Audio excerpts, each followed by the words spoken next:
Hello everyone, this is here Isha Agarwal and welcome back to the channel and we are almost at the end of our CAM inter MCQ series. अभी तक हमने 8 से 9 videos record कर लिए हैं, 8 से 9 videos YouTube पे जा चुके हैं एंड अब सिर्फ एक दो चैप्टर्स का बचा है, that is audit of banks and audit of different kinds of undertakings. तो हम आज के वीडियो में डिस्कस करने वाले about audit of banks and जो अगला और आखिरी वीडियो होगा वो होगा audit of different kinds of undertakings पे। तो जैसा मैंने पास्ट एनालिसिस किया है ऑडिट ऑफ बैंक्स का, आई सीन की बहुत एमसीक्यू क्वेश्चंस नहीं बनते, ये डिस्क्रिप्टिव के फ्रंट से या डिस्क्रिप्टिव टाइप क्वेश्चंस बैंक्स में ज्यादा बनते हैं। बट जो रीसेंट एमटीपी आपका सितंबर 24 के लिए आईसीआई ने रिलीज किया था उसमें एक बड़ा सा case study type questions banks पे था। तो this could be a revolution कि अब banks MCQ point of view से भी ज्यादा इंपॉर्टेंट है। बट यस, मैं फिर भी कहूंगी कि डिस्क्रिप्टिव में आपको बैंक्स का ज्यादा ध्यान रखना चाहिए, एमसीक्यूज उतने नहीं आते हैं। बट हाँ, अब क्योंकि इस बार एमटीपी में आया है तो इट इज प्रोबेबल कि सितंबर 24 के एग्जामिनेशन में शायद आ जाए, तो उसका आप ध्यान रख सकते हैं। आज की वीडियो ज्यादा बड़ी नहीं होगी, ज्यादा पास क्वेश्चंस आए नहीं है बैंक से। 15 से 20 आपके सिंगल मल्टीपल टाइप क्वेश्चंस होंगे एंड 6 से 7 आपके केस स्टडी बेस्ड क्वेश्चन होंगे जो कि बहुत ईजी है। तो banks are very very scoring considering MCQ point of view, बस आपको प्रोविजन अच्छे से आने चाहिए। So not even wasting a minute, let's start. सबसे पहला द LFAR, जिसका फुल फॉर्म होता है लॉन्ग फॉर्म ऑडिट रिपोर्ट। जिसका फुल फॉर्म क्या होता है? Long form audit report. ये कौन मांगता है? ये आरबीआई मांगता है बैंक्स से, मतलब ऑर्डर सबमिट करता है LFAR long form audit report to RBI. RBI direct करता है कि मुझे ये सब बताओ बैंक के बारे में। Is to be submitted before dash every year, तो 30 जून तक सबमिट कर दिया जाना चाहिए। Which of the following is a non fund based facility है, मतलब यहाँ पे पैसों का लेन देन नहीं है, पैसों का लेन देन नहीं है। Bank guarantee, term loan, staff advances, bank overdraft, तो बैंक गारंटी में पैसों का लेन देन नहीं होता है। Drawing power in case of a consortium advance is computed and allocated to member banks by, तो कंसोर्टियम मतलब दो तीन बैंक्स मिल के एडवांस देते हैं। तो इसमें एक लीड बैंक होता है एंड बाकी छोटे छोटे बैंक्स होते हैं, तो जो भी इंपॉर्टेंट चीजें होती है वो डिसाइड होती है लीड बैंक द्वारा। The term drawing power is associated with which of the facilities as sanctioned by the bank? तो drawing power आपका आता है CC, कैश क्रेडिट में। जहां आप सैंक्शन लिमिट और ड्रॉइंग पावर निकालते हो तो कैश क्रेडिट फैसिलिटी में आता है। Cash credit limit will be the answer. CAK has been conducting bank audits for last more than 5 years. Which of the following statements is true in context of audit of banks? The transactions observed in the course of bank audit are likely to be less complex due to well laid out systems and procedure. बिल्कुल गलत, ये ज्यादा complex होता है as compare to other audits, क्योंकि यहाँ का तौर तरीका डिफरेंट होता है, प्लस यहाँ का फ्रॉड बहुत चांसेस बहुत हाई होते हैं, रिस्क का चांसेस बहुत हाई होता है। अब बैंक्स भी ऑटोमेट हो रही है, आपको दिन ब दिन दिखता है बैंक फ्रॉड हो रहा है, आपके बैंक अकाउंट से पैसे खाली हो रहे हैं, ये हो रहा है वो हो रहा है। तो बैंक का कंट्रोल समझना ना आसान होता है, plus with automated environment being inbuilt, bank में रिस्क सिर्फ बढ़ रहा है, तो कॉम्प्लेक्स एनवायरनमेंट ज्यादा होता है बैंक में as compare to other entities. Banks make extensive use of technology and automation leading to complex business environment. ये मुझे सही लग रहा है। Banks make extensive use of technology and automation leading to simplified business environment. Please एकदम ये सब options देख के मन में उसे हटा देना। अब आप सीए इंटर में हो, आपको ये सब ऑब्वियसली ऑप्शन समझ में आ रहे हैं कि गलत है, इनका मीनिंग ही गलत है, तो ये ऑप्शन सही कैसे हो सकता है? तो इट्स अ डियर रिक्वेस्ट, थोड़ा कॉमन सेंस लेके जाना एग्जाम देते वक्त, एंड ये सब आंसर्स देखते ही हटा देना वहां से। Strict vigilance by banking regulator denotes lack of effective internal control and banks. अरे भैया, सिंपल सी बात है, अगर तुम्हारे पेरेंट्स स्ट्रिक्ट होंगे तो तुम ज्यादा अच्छे से पढ़ाई करोगे या कम अच्छे से? ऑब्वियसली ज्यादा अच्छे से। यहाँ पे बोल रहा है क्योंकि आरबीआई स्ट्रिक्ट है इसलिए बैंक का इंटरनल कंट्रोल वीक है। यार क्या पागलपंती जैसे बात है, अगर आरबीआई स्ट्रिक्ट है तो बैंक का इंटरनल कंट्रोल तो और अच्छा होगा ना। तो ये भी एकदम नॉनसेंस ऑप्शन है, B is the correct answer. Which of the following is not a classification of NPA? Impaired, substandard, doubtful और loss. Impaired बोल के कुछ नहीं होता, substandard, standard, doubtful और loss assets होते हैं। Engagement team discussions are usually done at which stage of bank audit? Bank audit छोड़िए, मतलब कोई भी ऑडिट में, नॉट जस्ट बैंक ऑडिट, किसी भी ऑडिट में एंगेजमेंट टीम डिस्कशंस प्लानिंग का पार्ट बनती है। तो डेवलपिंग एन ऑडिट प्लान में एंगेजमेंट टीम की डिस्कशंस होती है, not anything specific to bank audit. आप कोई भी ऑडिट में जाओ, एंगेजमेंट टीम की डिस्कशंस ऑडिट प्लान में जरूरी होती है। Regulating body in case of banks is RBI. अगर किसी बच्चे ने इसका गलत आंसर दिया तो इट्स हाई टाइम आप एक बार 11 मतलब सॉरी क्लास 1 to 12 की आपका जो भी जनरल नॉलेज है उसको दोहराना स्टार्ट कर दीजिए। ये हमें स्कूल में सिखाया जाता था कि आरबीआई एपेक्स बॉडी है, तो ये सब सीए लेवल के क्वेश्चंस नहीं है। अगर आए तो आप अपने आप को खुश महसूस करिए, वो लकी महसूस करिए कि इतनी इजी इजी क्वेश्चंस आपके एग्जाम में आ रहे हैं। Which of the following is not a legal disclosure requirement relating to classification of advances in financial statements of banks? यहाँ पे पूछा है इनमें से क्या लीगल डिस्क्लोजर रिक्वायरमेंट नहीं है। टर्म लोन्स है, बिल परचेज डिस्काउंटेड है, कैश क्रेडिट ये है। एग्रीकल्चर लोन्स का कोई अलग से डिस्क्लोजर रिक्वायरमेंट्स नहीं आता।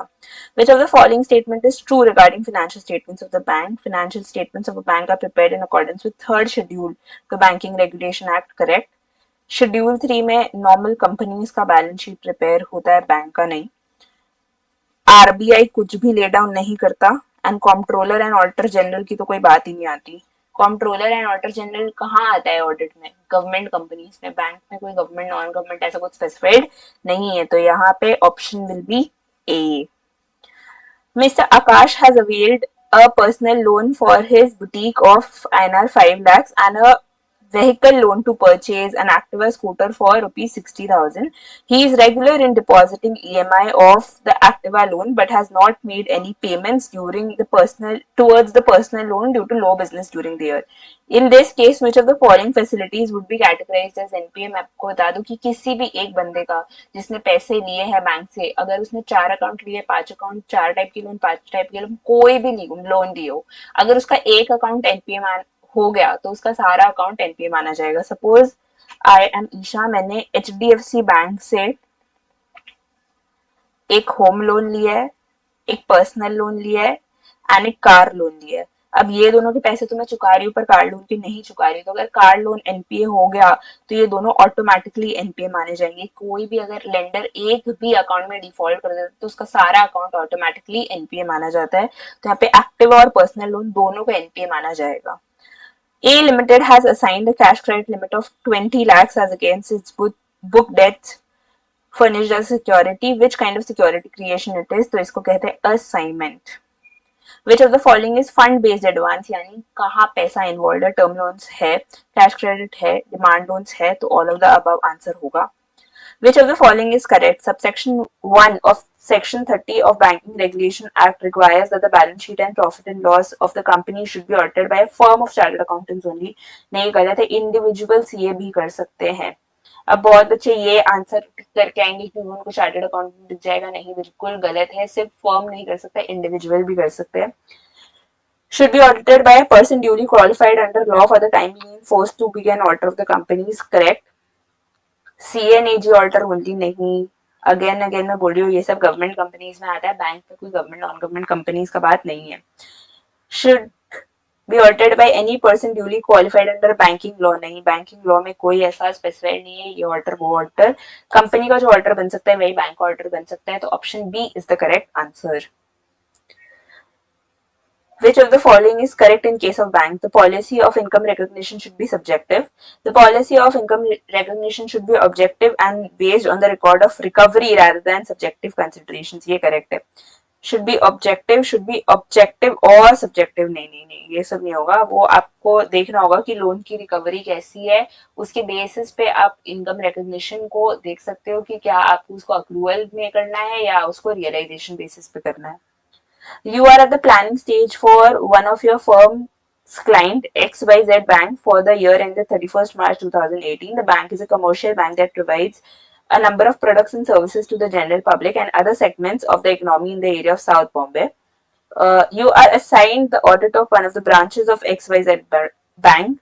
The audit engagement team was called to have a detailed discussion on the following matters. Which of the matters should not be included in the discussion for audit of banks? मैं आपको बता दूं, usually हर entity में जो हमारा statutory auditor होता है वही ब्रांच ऑडिटर होता है, बट क्योंकि बैंक्स में usually the number of branches range in 10,000 20,000 nearly. अभी एसबीआई ने रिपोर्ट किया था कि उनके 22,000 ब्रांच हो गए इंडिया में, तो एक स्टैट्यूटरी ऑडिटर तो 22,000 ब्रांचेस का ऑडिट नहीं कर सकता है। Branch audit is mandatory in case of banks, तो यूजुअली ब्रांच के लिए अलग अलग ऑडिटर लाए जाते हैं। तो यही हुआ है XYZ बैंक में, जहाँ पे मल्टीपल ब्रांचेस है, तो उसमें से कोई एक ब्रांच का ऑडिट दिया गया है आपको एंड पूछा गया कि इनमें से क्या आप डिस्कस नहीं करोगे। Errors of last year in application of accounting policies of the company बिल्कुल जरूरी है, आप करोगे। Method of fraud, if any, perpetrated by the bank employee within particular balances or disclosure, बिल्कुल जरूरी है ये भी। Effect of result of RAP on other aspects to society, nature, time and extent of audit procedures, बिल्कुल very very important। ये तो normal audit है, इसको process आप नहीं करोगे तो आगे कैसे बढ़ोगे। Team, the appointment and remuneration to be received, नहीं, ये सब आपको डिस्कस नहीं करना ऑडिट प्लानिंग में। अब आते हैं डिस्क्रिप्टिव में। मल्टीपल चॉइस से आपको लग गया होगा कि बैंक ऑडिट के क्वेश्चन बहुत इजी है। डिस्क्रिप्टिव भी आप देखोगे आप बहुत आसानी से सॉल्व कर पा रहे हो। मतलब केस स्टडी पढ़ने की बहुत रेयर केसेस में जरूरत पड़ेगी, प्लस आंसर्स बहुत बहुत इजी होंगे। तो bank audit is a must attempt, और आपको इसको अच्छे से प्रिपेयर करके जाना चाहिए, ताकि अगर आप MCQ आता है या डिस्क्रिप्टिव आता है तो आप सारे मार्क्स बटोर पाओ। बहुत बार ऑडिट में होता है कि हम इतनी सिलेक्टिव स्टडी करके जाते हैं एंड आसान क्वेश्चन आने के बाद भी just because we skipped the chapter, हमने देखा ही नहीं, हम वो अटेम्प्ट नहीं कर पाते। तो डोंट मेक दिस मिस्टेक। मैंने 1.5 डे स्ट्रैटेजी भी डाली है, तो फॉलो दैट एंड ट्राई कि आप ऑडिट में सब कुछ कवर करके जा रहे हो। अगर इन डेप्थ लर्न भी नहीं करते जा रहे हो तो ऐसे नहीं हो कि पूरे अनअवेयर हो। Have the knowledge of that particular chapter, क्योंकि अब ऑडिट में जैसे क्वेश्चन आ रहे हैं वो कॉम्बिनेशन बेस्ड क्वेश्चन है। ऐसा नहीं है कि आपने ऑडिट ऑफ आइटम्स और फाइनेंशियल स्टेटमेंट छोड़ दिया तो चल जाएगा, क्योंकि जो क्वेश्चन आप अटेम्प्ट करने जा रहे होगे उसमें ए और बी तो आपको आता होगा, बट सी शायद ऑडिट ऑफ आइटम्स और फाइनेंशियल स्टेटमेंट से होगा या audit of different kinds of undertaking से होगा। So don't completely skip the chapter, ऊपर ऊपर से एटलीस्ट एक बार रिवाइज करके देख के जाओ। There are multiple revision videos of multiple faculties available on the YouTube, तो आपको जिसका मन करे उसका देख के जाओ, बट एक बार चैप्टर जरूर देख के जाओ। That will be my only suggestion. अब आते हैं केस स्टडी बेस्ड क्वेश्चन पे। As regards description of agriculture advance, which of the following statements is most appropriate? तो इसके लिए हमें देखना होगा कि agriculture advance क्या है। The loans under Kisan credit card are given by the bank to the farmers to meet their short-term credit needs for cultivation of crops. In respect of one agriculture advance classified under Kisan credit card having an outstanding of 20 lakhs at the year end, there is no transaction in the account since last 90 days. The said loan has been guaranteed for cultivation of paddy, is harvested in a period of 3-4 months from sowing. The branch has classified the said advance as standard asset. तो 90 दिन से ज्यादा कोई transaction नहीं है, 20 लाख से ऊपर हो गया है, तो क्या आपको लगता है ये स्टैंडर्ड होना चाहिए? मुझे तो नहीं लगता। The branch has erred in making classification as per RBI norms. It is a substandard asset. The classification made by bank is proper. However, there are no transactions since last 90 days. It is SMA. The classification made by branch is proper. The branch is erred in making classification as per RBI norms. It is a doubtful asset. तो आपको क्या लगता है ये क्या होना चाहिए? तो देखो 90 डेज से ऊपर है तो मेरे हिसाब से NPA होना चाहिए, बट क्योंकि ये एग्रीकल्चर एडवांस है, क्या ये एग्रीकल्चर एडवांस है, तो क्या आपको लगता है इसको डायरेक्टली हमें NPA मान लेना चाहिए? नहीं, हम इसे सब स्टैंडर्ड एसेट मानेंगे। तो क्लासिफिकेशन जो है हमारी बैंक ने सही कर रखी है, कोई दिक्कत नहीं है। Regarding taken over account from another bank, which of the following statement is most appropriate? So it is also observed that account of one borrower availing cash credit limit of 50 lakhs was taken over from another bank. The proposal was sanctioned by branch manager instead of immediate next authority as required in manual of delegation of powers by bank. तो यहाँ पे तो इन्होंने violation कर दिया है, तो आपको ये देना होगा it is a serious violation of laid down procedures of bank for the sanction of advances and should be reported by the auditor without fail. As regards debit balance of 1.5 lakhs in saving accounts, फिर आते हैं case study पे। It is noticed that the head office of the bank has flagged a savings account maintained in which interest was wrongly paid at a higher rate due to wrong data feeding entry. तो मतलब suppose एक account है mister A का and मुझे उसे interest देना था 50,000, पर क्योंकि मैनुअल एरर हो गया या टाइपिंग एरर हो गया तो उसके अकाउंट में 5 लाख क्रेडिट हो गए। तो मतलब क्या हुआ, 4.5 लाख बेसिक क्रेडिट हो गए। अब जब ये पकड़ में आया तो बैंक ऑब्वियसली मेजर्स लेगी एंड उसके अकाउंट से 4.5 लाख अपना डेबिट करेगी। कायदे से उसे 50,000 ही मिलना चाहिए था, बट गलती से 5 लाख मिल गया, तब वो रेक्टिफाई कर गया, बिल्कुल सही है, कोई दिक्कत नहीं है। Now the situation has been rectified by debiting excess interest paid in the account. बिल्कुल सही, कोई गलत नहीं है. Since there was little balance in the savings account, a debit of 1.5 lakh has been created. The matter was immediately informed to account holder. However, he has not turned up for the payment since the matter was informed to him about 6 months ago.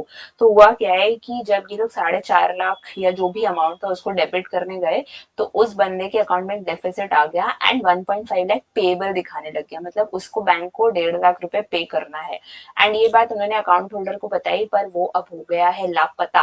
तो अब इस account को bank को क्या करना चाहिए वो आपसे पूछ रहे हैं। The situation does not attract RBI norms on asset classification. कैसे भैया, क्यों नहीं क्लासिफाई करता? The debit balance of 1.5 lakh should be classified as NPA. बिल्कुल सही लग रहा है मुझे. The situation does not attract RBI norms on asset classification as no credit facility was guaranteed. RBI नहीं बोलता है कि asset classification सिर्फ credit facility में होगी, तो ये तो बिल्कुल गलत है. The bank cannot demand excess. क्यों भाई? किसी ने अगर आपको गलती से 1 0 ज्यादा पे कर दिया तो वो वापस पैसे नहीं मिलेगा? जिस पैसों पे आपका हक ही नहीं है वो आपको बैंक क्यों देगा? तो option B will be the correct answer. Which of the following statement is not true about drawing power? Drawing power refers to amount calculated based on primary security less margin as on particular date. ये तो true है. It is always less than sanction limit. नहीं, ऐसा जरूरी नहीं है, तो false है. It can be different from sanction limit. हाँ true है, generally different ही होता है. It can be या generally different ही होता है. Paid for goods are reduced for calculating for the purpose of calculating drawing power. ये भी true है, तो ये जी हमारा false है. Considering housing loan and car loan availed by the borrower, which of the following statement is appropriate? तो किसने car और हाउस लोन लिया है देखते हैं. One borrower has availed a house loan and a car loan from the branch. The housing loan EMIs are due for 120 days as on the date of balance sheet. Car loan EMIs are due for 60 days as on the date of balance sheet. आपको बताना है अब कि इन चारों में से इनके लिए क्या अप्रोप्रिएट है. तो अगर हम देखें तो हाउसिंग लोन तो हमारा हो गया एनपीए, एंड मैंने बोला था कि अगर कोई भी बंदा एक से ज्यादा लोन ले रहा है ना, उसका कोई भी एक अकाउंट भी एनपीए हो जाता है तो उसके सारे अकाउंट एनपीए माने जाएंगे. Both housing loan as well as car loan should be classified as NPA in accordance with RBI norms. मेरे हिसाब से एकदम सही है. Housing loan should be classified as NPA, however car loan should be classified as substandard asset. Wrong. Car loan should be specified as NPA in accordance with RBI norms. However, housing loan should be classified as standard asset. बिल्कुल ही गलत. Both should be classified as substandard. Sorry, both should be classified as standard asset. ये भी गलत है. Option A is the correct answer. अब आते question number 2 पे, directly move करते क्वेश्चंस पे. अगर केस स्टडी पढ़ने की जरूरत लगी तो हम केस स्टडी पढ़ेंगे. As per the as per the provisions of relevant enactments, please advise who can appoint the auditor of a nationalized bank. तो nationalized bank का auditor कौन appoint कर सकता है? BOD appoint कर सकता है. The matters which the banks require the auditors to deal with in the long form audit report is to be specified by, मैंने पहले बोला था आरबीआई बताता है लॉन्ग फॉर्म ऑडिट रिपोर्ट में क्या क्या जाना चाहिए. The auditor should classify credit card accounts as NPA if dash amount due as mentioned in the credit card statement is not paid fully within dash days from the next statement date. तो कभी भी आप credit card में full amount due नहीं मांगते. अगर आपने credit card use किया होगा, अगर आप यूज करते हो तो यूजुअली एक मंथली साइकिल आता है जो वहाँ जहां वो आपसे मिनिमम अमाउंट मांगते हैं. तो सपोज आपने 20,000 खर्चा कर दिया है एंड आपकी क्रेडिट कार्ड की जो लिमिट है वो 10,000 ही है, तो आपको ये नहीं बोलेंगे कि पूरा 20,000 दो, वो आपको बोलेंगे कि मुझे 10,000 ही चाहिए अभी. तो आपसे मिनिमम अमाउंट ड्यू मांगते हैं बिलिंग साइकिल में. एंड अगर आप ये नहीं दे पाते 90 दिन के विद इन, तब वो आपका अकाउंट घोषित कर देते हैं as NPA. I think most of us use credit card nowadays. Credit card में मल्टीपल बेनिफिट्स होती है. एंड अगर आपने पेमेंट किया है कभी अपने क्रेडिट कार्ड यूज का, तो आप देखोगे कि वो कभी भी आपसे टोटल अमाउंट ड्यू नहीं मांगता, वो आपसे सिर्फ मिनिमम अमाउंट ड्यू मांगता है. जो भी अपने क्रेडिट कार्ड की लिमिट के से ज्यादा आपने यूज कर लिया है या कुछ और चीजें, तो आपसे हमेशा मिनिमम अमाउंट मांगता है। क्रेडिट कार्ड में कभी भी टोटल तो आता ही नहीं है, मिनिमम आता है। एंड एनपीए घोषित करने के लिए हमें पता है 90 दिन का वक्त देते हैं हम, तो मिनिमम और 90 will be the correct answer.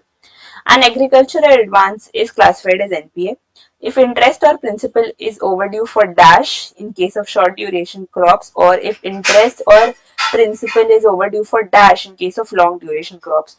तो हम short duration crops में 2 क्रॉप सीजन का वक्त देते हैं, लॉन्ग ड्यूरेशन क्रॉप में 1 क्रॉप सीजन का वक्त देते हैं, तो 2 और 1 will be the correct answer. The bank is a consortium member of Crash Credit Facility of 100 crores in case to Bottle Limited. Bank's own share is 20 crores only. During the last 2 quarters, against a debit of 1.75 crores towards the interest, the credit in the Bottle Limited's account are only to the tune of 1.25 crore. तो अगर आपको OOO out of order का पता होगा, तो उसमें क्या कहा जाता है कि हम अकाउंट को एनपीए या आउट ऑफ ऑर्डर मान लेंगे अगर अकाउंट में कुछ क्रेडिट तो हुआ है, but that credit is not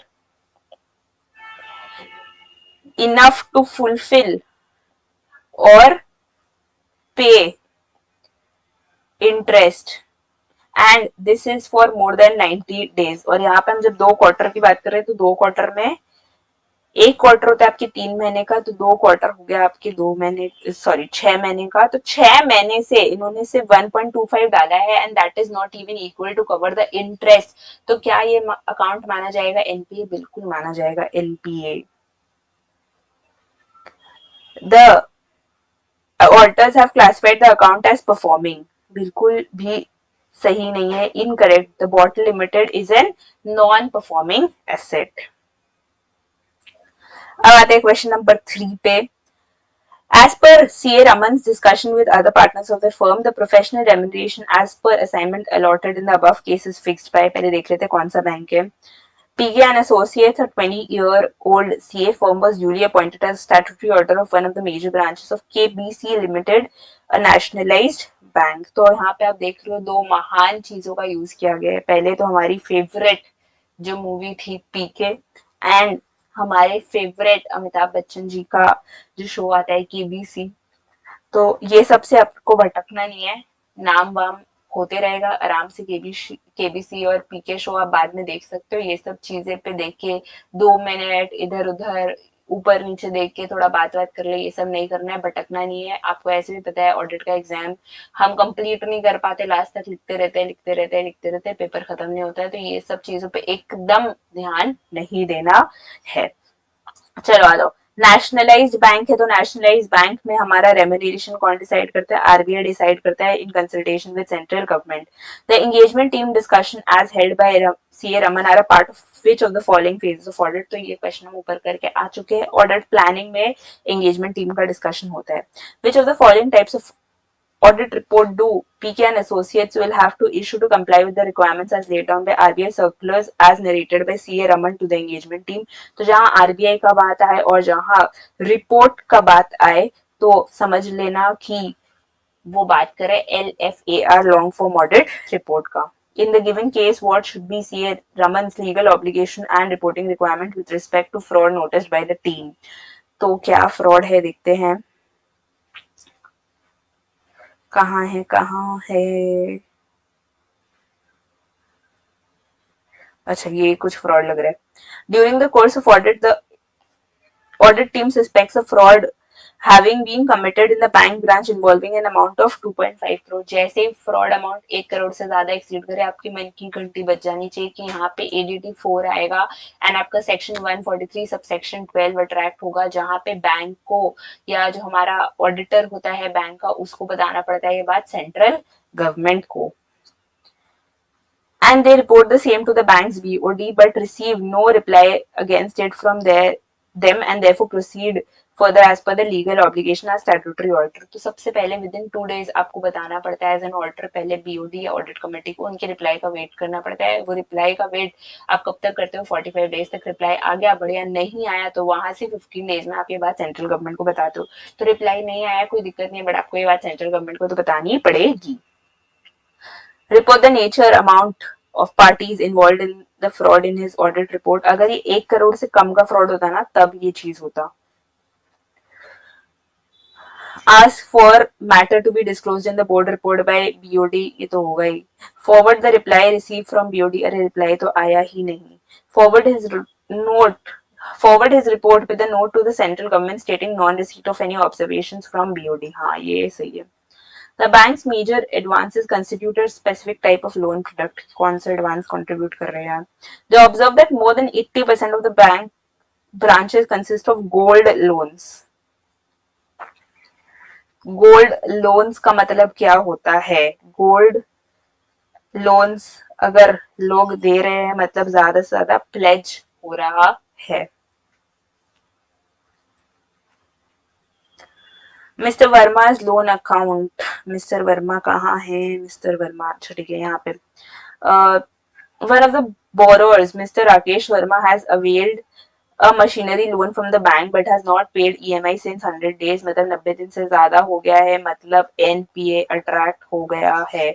However, his business is going good and the bank manager is of the view that this such loan need not be classified as NPA as they have his factory building available with them as mortgage security against machinery loan and good amount could be realized by the auction. ऐसा कुछ नहीं है, 90 दिन से ज्यादा हुआ amount overdue NPA categorise कर दो. NPA because of no recovery for more than 90 days, loss asset as there are minute chances of recovery, standard asset तो हो ही नहीं सकता, ऐसे में 0 to लोन नहीं, NPA माना जाएगा. मिसेस लता को कौन सी फैसिलिटी मिली है? Mrs Lata one of the prime customers of the bank has availed CC facility for a garment business, a car loan for the personal purpose and an education loan for her sons higher studies, all from the bank branch under audit. She has been regular in meeting the RBI, sorry, in meeting the EMI obligations of all loans except for car loan where she is not be able to pay the EMI since past 4 months. 4 months मतलब 90 days से ज्यादा, 90 days से ज्यादा मतलब NPA. क्या एक account NPA होगा? नहीं, सारे अकाउंट NPA होंगे क्योंकि मैंने बोला कि अगर आपने जितने भी लोन ले रखे हैं बैंक से आपका एक भी अकाउंट NPA हो जाता है तो माना जाता है कि आपका सारा अकाउंट NPA है. Which of the following loan facilities given to Mrs. Lata will be categorized as NPA by the bank? All loans. इसमें बहुत बच्चे गलती करेंगे कि वो सिर्फ कार लोन लिख के आएंगे या कुछ दूसरा सिलेक्ट करना चाहेंगे. नहीं, आपको लिखना है all of the above. Mr Kapoor ने अब क्या कर रखा है? Mr Kapoor has been sanctioned a cash credit limit of 55 lakhs by the bank and the outstanding balance in his CC account is 50 lakhs since the past 3 months. There are no credit continuously for 90 days as on the date of balance sheet. तो क्या होना चाहिए यहाँ पे? तो 90 दिन से ज्यादा हो गए हैं एंड उसके अकाउंट में कोई ट्रांजैक्शन नहीं हो रहा, 55 लाख का आउटस्टैंडिंग पड़ा है जो कि उसका सैंक्शन लिमिट था, तो यहाँ माना जाएगा कि उसका अकाउंट हो गया ओ आउट ऑफ ऑर्डर. ये बैंक आप देख रहे हो डूबने वाला है क्योंकि इसमें सब जो है पैसे मार चुके हैं, सब कुछ NPA हो रहा है. The loan sanctioned to Sakhi Cooperative Society in the above case. Sakhi cooperative society ने क्या किया है? Sakhi cooperative society term loan of INR 10 lakhs has been guaranteed by central government. तो सेंट्रल गवर्नमेंट अगर कोई लोन गारंटी करता है तो उसके क्या रूल्स है कि जब तक वो इन्वोक नहीं करता वो गारंटी तब तक उसको NPA नहीं माना जाएगा, पर इनकम रिकॉग्निशन पर्पस के लिए उसको NPA मान लिया जाएगा अगर वो 90 दिन से ज्यादा एक्सीड कर जाता है. And is overdue since past 120 days. The CG guarantee has not been invoked or repudiated till now. The loan sanctioned to Sakhi Cooperative Society in the above case should be categorized as. देखो अब जब central government ने हमारी guarantee रिप्यूडिएट नहीं किया, invoke नहीं किया है, तो हम उसको प्रोविजनिंग ऑफ एसेट्स के लिए तो स्टैंडर्ड मानेंगे, बट इनकम रिकॉग्निशन के लिए हम उसको क्या मानेंगे? NPA. तो यहाँ पे आंसर होगा स्टैंडर्ड एंड NPA. नेक्स्ट है NGO पे सिमिलरली विश्वास. NGO loan of INR 7 lakhs has been guaranteed by the state government but it is overdue since past 105 days. तो स्टेट गवर्नमेंट में ऐसा बोला जाता है कि 90 दिन से ऊपर होते ही उसे NPA मान लिया जाता है, बोथ फॉर आपके एसेट प्रोविजनिंग पर्पस एंड आपका इनकम रिकॉग्निशन पर्पस. तो यहाँ पे 105 दिन हो गए हैं, 90 दिन से ऊपर है, तो यहाँ पे आप कोई गारंटी इन्वोक या रेपिडेट का वेट नहीं करोगे, आप दोनों कैटेगरीज के लिए इसको NPA मान लोगे. यहाँ पे बच्चों को कंफ्यूज करने के लिए स्टिल इन्होंने दिया है that guarantee has not been invoked or repudiated, and बहुत सारे बच्चे जो नहीं पढ़ के जाएंगे उनका गट कहेगा कि हाँ हाँ ये ना सिर्फ आपके इनकम रिकॉग्निशन के लिए होगा NPA और बाकी प्रोविजनिंग के लिए नहीं होगा. क्लियर सुन लो, स्टेट गवर्नमेंट के केस में एडवांस 90 दिन से ऊपर होते ही एनपीए मान लिया जाएगा, both for income recognition purpose and आपका provisioning of asset. Only in case of central government अगर गारंटी रिप्यूडिएट या इन्वोक नहीं होती है तो आपका प्रोविजनिंग ऑफ एसेट्स के लिए उसको स्टैंडर्ड माना जाएगा, बट इनकम रिकॉग्निशन के लिए येट अगेन अगर वो 90 दिन से ज्यादा है तो उसे एनपीए मान लिया जाएगा। The loan sanctioned to Vishwas NGO in the above case should be categorized as NPA and NPA. Question number 5. What are the subcategories of special mention account? SMA 0, SMA 1, SMA 2. तो ये तीन तो सब में common है। Days जो है वो थोड़े अनकॉमन है। Account showing stress signals 31 to 60, 61 to 90 मेरे हिसाब से करेक्ट है, बट देख लेते हैं। 0 to 45, 46 to 90 नहीं। Accounts not yet due for payment, अगर ड्यू फॉर पेमेंट अभी हुई नहीं है तो उनको क्यों ऐसे में कैटेगरी में डालना है, तो नहीं, स्पेशल मेंशन अकाउंट में उसमें नहीं डालते उसको। And yet again account not yet due for payment, so ये तो ऑप्शन में ही नहीं आता। Option A is the correct answer. Creation of security for Aqua Brass Private Limited and Prism Works is in the form of, क्या है aqua brass, देख लेते हैं। For a particular customer named Aquabras Private Limited, the security was in the form of delivery of goods by Aquabras to Bharat Bank with the intention of creating a charge thereon as the security for advance. The legal ownership remained with Aquabras. तो Aquabras ने क्या किया, simply अपने goods pledge किए हैं. In case of another customer named Prism Works, there was a transfer of life insurance policy in the favor of bank as a security. The bank has absolute right over the policy. तो मतलब यहाँ पे क्या हुआ है, assignment हुआ है. Creation of security of Aquabras and Prism work was in the form of pledge and assignment. In your opinion, is trustworthy and a standard asset or substandard? तो नाम पे नहीं जाना है, क्वेश्चन पढ़ना है, क्वेश्चन जो कहता है उसके हिसाब से आंसर करना है। Trustworthy trustworthy trustworthy. While checking the classification of NPA, Mr. P came across a customer named Trustworthy, whose term loan was overdue for 90 days at the year end, but was 100% secured against office building. The same was classified as a standard asset. तो यहाँ पे catch क्या है, यहाँ पे overdue for 90 days बोला है, मोर than 90 days नहीं बोला है। बहुत बच्चे 90 डेज देखते ही उसको क्लासिफाई कर देंगे, हाँ चलो ये एनपीए एनपीए एनपीए नहीं, यहाँ पे 90 दिन हुए हैं, 91st डे नहीं हुआ है, तो ये अभी एनपीए नहीं माना जाएगा। दो it is due for 90 days, it is 100% secured, so it is standard asset नहीं। कोई सिक्योरिटी हो नहीं हो, अगर वो 90 दिन क्रॉस कर जाता तो उसको माना जाता है एनपीए। तो भूल से भी ये मतलब क्या ना कि स्टैंडर्ड है इसीलिए क्योंकि वहां पे 100% सिक्योरिटी है, डज नॉट रिक्वायर कि सिक्योरिटी हो या ना हो। अगर 90 दिन से ऊपर है तो उसको एनपीए माना जाएगा, 90 दिन से ऊपर नहीं है तो उसको एनपीए नहीं माना जाएगा। Since it is due for 90 days, it is substandard asset irrespective of the security. Substandard नहीं है रे। Since it is not due for more than 90 days, it is a standard asset. Correct. यहाँ पे एक और ऑप्शन है 100% secured नहीं करके आना है, एसेट सिक्योर्ड हो नहीं हो, पूरा लोन सिक्योर्ड हो नहीं हो, उससे मतलब नहीं है। 90 दिन और नहीं 90 दिन से मतलब है। Is super 40 correctly classified as a standard asset? तो सुपर 40 क्या है देखते आओ।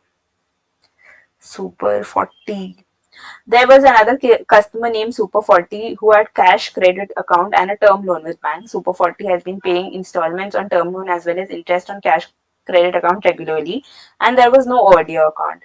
Mr. P verified the drawing power of Super 40 and found it to be less than the sanction limit throughout the year. The outstanding balance of Super 40 during the whole year exceeded the drawing power but was less than the sanction limit. तो DP मतलब drawing power exceed हो गया, तभी भी इसे मान लिया जाएगा NPA. Is Super 40 correctly classified as a standard asset? Yes, since the recoveries was less than sanction limit.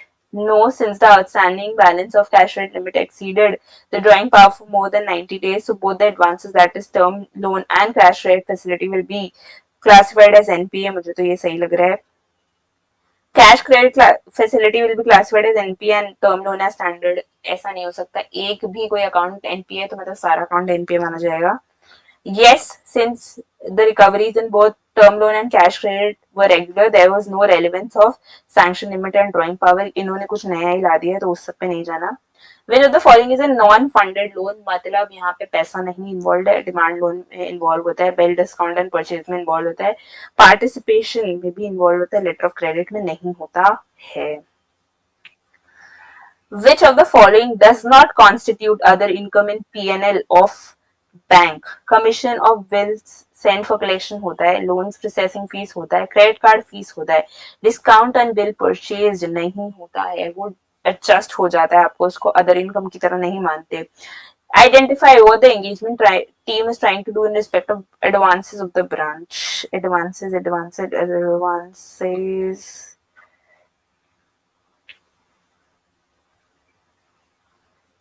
The team has also verified system of branch prior to sanction of advances, like verifying the creditworthiness of the borrower.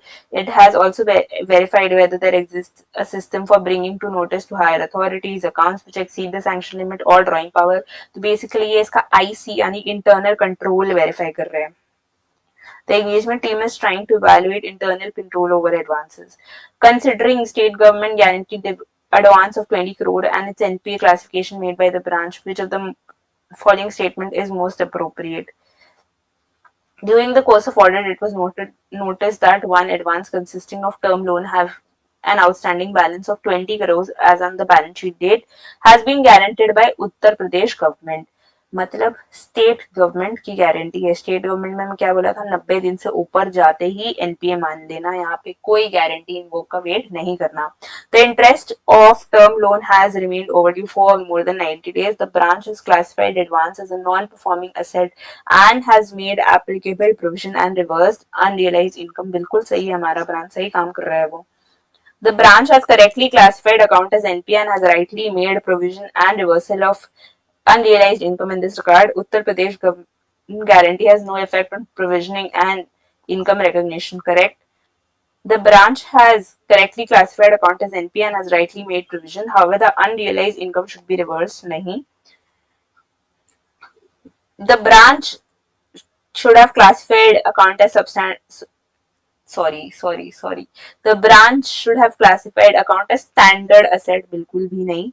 The branch should have classified account as standard asset due to Uttar Pradesh government guarantee. ये दोनों तो out of league option है. ऊपर दो में आप भले confuse हो सकते हो. तो एनपीए हम इनकम रिकॉग्निशन और प्रोविजनिंग दोनों के लिए मानते हैं, तो option A will be the correct answer. The branch is operating in CBS environment. In view of the above, which of the following statements is most appropriate? Due to CBS environment, substantive procedures alone are effective to reduce audit risk to an acceptably low level. नहीं, CBS में ना usually वहाँ पे ना ऐसी techniques involve होते हैं जहाँ पर टेक्नोलॉजी का बहुत भारी यूज होता है. अब हर बैंक में CBS इन्वॉल्व होता है and that is basically for increasing the efficiency of branch transactions. तो जहाँ पहले एक ब्रांच से दूसरे ब्रांच में ट्रांसफर होने में बहुत टाइम लगता था, कोर बैंकिंग सोल्यूशन और सेंट्रलाइज्ड बैंकिंग सोल्यूशन से इससे क्या हुआ है कि जो ब्रांच के बीच की आपके जो भी ट्रांजैक्शन है वो बहुत स्मूथ हो गया है. But yet again that is through the use of technology. तो उसमें जो होता है ना आपका, वहां पे आपको ज्यादा से ज्यादा प्रोसीजर्स लगाने होते हैं कि रिस्क कम से कम हो एंड आप ज्यादा से ज्यादा मटेरियल मिसस्टेटमेंट्स डिटेक्ट कर पाओ. In CBS environment in most situations the auditor's ability to reduce audit risk to acceptably low level would be affected by internal control systems affected by management. The extensive use of IT systems in CBS environment substantially reduces the need to assess inherent and control risk. बिल्कुल गलत. Low level of branch staff sensitization to control expectation of management requires fewer audit procedures. बिल्कुल गलत. B is the correct answer. Last, with regards to audit documentation, consider the following. NOC from previous auditor लगेगा, management certified trial balance लगेगा, KYC verification details लगेगा, latest RBI master direction and circulation ये भी लगेगा. तो option PQRS सारा हमें चाहिए as a part of audit documentation. And here's to the last question of case study. 3 छोटे छोटे क्वेश्चन से फटाफट करते हैं. Considering table given in the above scenario, तो ये है हमारा table. agricultural terms loan, housing loan, staff vehicle loan, housing loans, letter of credit issued, educational loan, guarantee bill discounted, bill purchased and bills for collection. इसमें अगर आपको पूछा जाए non fund based loan क्या क्या है, तो ये आपका letter of credit is non fund based loan and आपका guarantee is a non fund based loan. Considering the table given in the above scenario, which of the following combination is an example of non-funded credit facilities provided by the bank? Bill purchase, bill for collection, bill purchased and discounted, letter of credits and guarantee नहीं. Letter of credit and guarantee, हाँ ये दोनों are only non-fund based.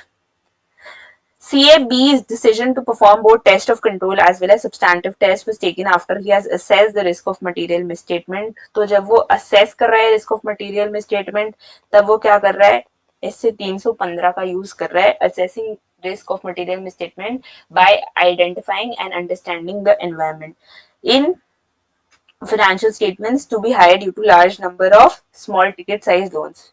With standard on auditing deals with auditors responsibility to design such tests. तो यहाँ पे वो बात कर रहे हैं कि ये जो रिस्क का जो रिस्पॉन्स था, जब उसने असेस किया कि रिस्क ज्यादा है रिस्क कम है, तो उसका जो रिस्पॉन्स था वो कौन सा ऐसे बताता है, तो वो बताता है ऐसे 330 रिस्पॉन्स टू असेस्ड रिस्क. तो ऐसे 330 will be your answer. Saurabh is unable to understand relevance of audit going through SMA jotting as on 30th November 22, which of the following statements is true or appropriate in this context. तो क्या लिखा है? Saurabh has been further asked to go through SMA jotting down as on 30th November 22. Such reports are made available from the system on the monthly frequency. Being new to such type of assignment, he is unable to understand the relevance of the above audit procedure mandated by engagement partner. ये लोग audit कर रहे हैं 31 मार्च 23 का. अच्छा concept है, ध्यान से सुनना. ये लोग ऑडिट कर रहे हैं 31 मार्च 23 का एंड जो सौरभ है एंगेजमेंट टीम का एक मेंबर, उसको हमारे पार्टनर ने कह दिया है काम करो 30 नवंबर 22 को स्पेशल मेंशन अकाउंट्स देखो. अब ऐसा क्यों करवा रहे, तो आपको पता है एनपीए कब होता है, 90 से बेसी में होता है. अगर आप इसके 90 से थोड़ा पीछे आओ तब क्या आएगा आपका, 90 days is your 31 December and उससे थोड़ा पीछे आओगे एक महीने तो आएगा आपका 30 नवंबर. तो अगर आप 30 नवंबर 22 को स्पेशल मेंशन अकाउंट देखोगे, मतलब जिस अकाउंट्स में थोड़ी गड़बड़ी है, तो आपको पता चलेगा कि एनपीए की प्रोबेबिलिटी क्या है, जो एनपीए आया है वो सही आया है कि नहीं आया है. बहुत बार बैंक्स ऐसा करते हैं, मैं बताती हूँ आपको, कि 31 मार्च को वो जो भी एनपीए अकाउंट्स है उनको कहेंगे कि एक बार तुम अपना चेक दे दो एंड फर्स्ट अप्रैल या फर्स्ट वीक ऑफ अप्रैल या मंथ ऑफ अप्रैल में आप देखोगे वो सारे चेक बाउंस हो जा रहे हैं. तो अचानक से तो किसी के पास 31 मार्च को पैसे आएंगे नहीं. तो अब आप वो कैसे चेक करोगे कि जो 31 मार्च को पैसे आएंगे सही है या नहीं. तो जब आप पिछले टाइम से या पहले से जो भी आपके अकाउंट्स एनपीए या जो स्पेशल मेंशन अकाउंट है उनको ट्रैक करोगे तो आपको समझ में आएगा कि ये सब एनपीए बन सकते थे, ये सब नहीं बन सकते थे. ये बेसिकली ये ट्रैक डाउन करने के लिए किया जाता है. ये जो आपके पहले महीनों की एक्सरसाइज जो की जाती है वो देखने के लिए किया जाता है कि कौन कौन से एसेट्स एनपीए के टुवर्ड्स मूव कर रहे हैं. अच्छा कंसेप्ट है, एग्जाम में पूछा जा सकता है कि अगर आज हम 31 मार्च पे खड़े हैं तो आप दिसंबर के अकाउंट्स क्यों रिव्यू कर रहे हो या नवंबर के अकाउंट्स क्यों रिव्यू कर रहे हो. तो ये बेसिकली इसीलिए किया जाता है देखने के लिए कि कौन कौन से एसेट्स आपके एनपीए के टुवर्ड्स मूव कर रहे हैं, ताकि जब आप 31 मार्च को हमारे बैंक का बैलेंस शीट देखो तो आपको समझ में आएगा जो एनपीए इन्होंने दिखाया वो जस्टिफाइड है या नहीं है. It would necessarily help alter in identifying accounts with significant lending exposure. नहीं. It would help alter in identify accounts which may involve downgrading from a substandard asset to doubtful category. ये भी नहीं, जब सब स्टैंडर्ड है तो वो doubtful तो बन नहीं सकता है, कोई वो नहीं है. एंड उसमें टाइमलाइन आपकी स्पेसिफाइड रहती है, सब स्टैंडर्ड से वो डाउटफुल कम बनेगा, तो ये नहीं होगा. It would help alter in identifying accounts where substantial recoveries has been received during the year. नहीं. It would help auditor in identifying accounts which may involve downgrading from standard to NPA. जी हाँ, जब account NPA बन जाता है ना, तो उसमें जो ट्रांजैक्शंस होती हैं कि एडिशन डिलीशन ये सब, वो सब आप मॉनिटर कर सकते हो, वो सब आपको समझ में आ जाएगा। पर जो फर्स्ट स्टेप होता है ना एनपीए क्लासिफिकेशन का, इसमें बैंक बहुत जोर करती है। बहुत सिंपल सा बात समझो, अगर आप एक बैंक का बैलेंस शीट देख रहे हो, एज अ शेयर होल्डर आपको बहुत सारा एनपीए दिख रहा है, तो क्या आप अपने शेयर्स उसमें इन्वेस्ट करोगे? आप अपना पैसा और इन्वेस्ट करोगे? नहीं। तो बैंक्स के लिए NPA is a very negative signal, and वो चाहते हैं कि उससे दूर दूर तक बचे, इसलिए एनपीए छुपाने के लिए वो बहुत कुछ करते हैं। तो जो फर्स्ट स्टेप होता है ना ये एनपीए कन्वर्जन में, इसमें बहुत जोर किया जाता है, इसीलिए ऑडिटर पिछले महीनों और कुछ पिछले मंथ्स का या उस कस्टमर का हिस्ट्री देता है, ताकि उसे समझ में आए कि रियल में एनपीए है या नहीं है, और कौन कौन से अकाउंट्स एनपीए बन सकते थे जो हमारे बैंक ने छुपा रखा है। So that is it for today session. मेरे हिसाब से बैंक ऑडिट के जो भी एमसीक्यूज थे वो हार्ड नहीं थे एज कंपेरेटिव जो हमने इतने सारे चैप्टर्स के किए। आई फील उनका लेवल थोड़ा ऊंचा है, उतना नहीं था। एंड इसके अलावा अगर आपको कुछ डाउट्स है तो आप टेलीग्राम ग्रुप पे पूछ सकते हो। So that is it for today's video. अब हमारा एक आखिरी वीडियो बचता है, जो भी मैं ट्राई करूंगी जल्दी से जल्दी अपलोड करने का, क्योंकि और exams are almost here. Wishing you people all the best for the exams. I hope आप सबने बहुत अच्छे से तैयारी की हो। अगर अभी भी नहीं की है तो इट्स टाइम, अभी भी 1-1.5 हफ्ते जो भी बचे आपके, 3-4 दिन आप आराम से उसमें प्रिपेयर करो, अच्छे से प्रिपेयर करो। Don't panic before the exams, and if you like the video, do like, share, comment and subscribe, and for more such content follow Audit Study Buddy. Thank you.